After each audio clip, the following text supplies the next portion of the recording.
Hey, I wanted to address this question I got on my video I did about sleep training, and I specifically talked about evidence-based medicine with sleep training over 6 months of age.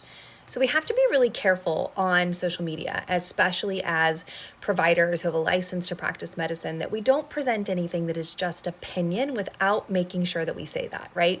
We want to make sure that we're providing evidence-based stuff with research that backs it up so that we don't confuse you, because there's too many people on these apps giving you advice that has nothing to back it up. You can sleep train a baby under 6 months of age.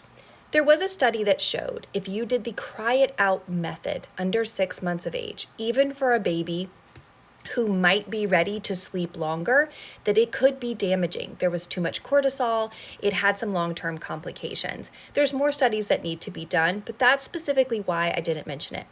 But you can do some work with your baby and mostly yourself to try to get more successful sleeping habits. I think remember though, that babies under 6 months of age need to wake up every few hours, sometimes every hour. There's lots of needs that they have. They're not being manipulating, they're communicating with you. So we want to make sure that we're listening to those communications and not ignoring them.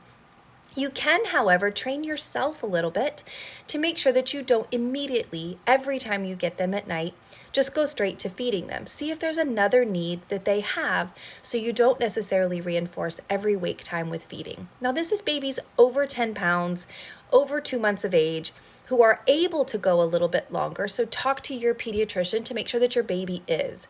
Then you can do things like when they first wake up, if it's been less than 4 hours, try to change their diaper first, rock them, see if they'll just go right back to sleep.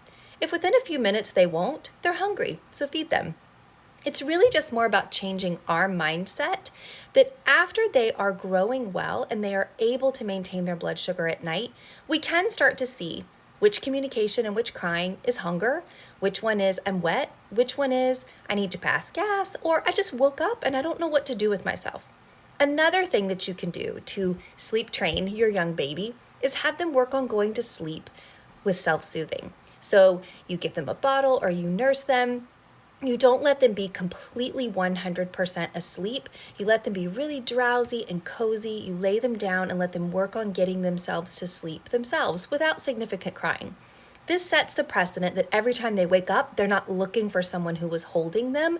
They know where they are, and they're less likely to wake up for no reason. So again, the reason I didn't mention it is because this really needs to be under the guidance of your doctor, because every baby is different and not every baby is ready to have any kind of training whatsoever.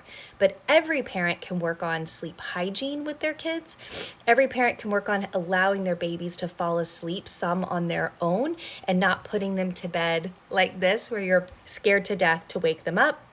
A routine is so important even for babies. Do the same thing every single night, and then just working on your own issues in the middle of the night. If your young baby wakes up and it's easier to feed them and go right back to sleep, do it. Remember, they will eventually sleep through the night. You will eventually get sleep again, but it's a different time for everyone. And get some help because this is hard. Take care.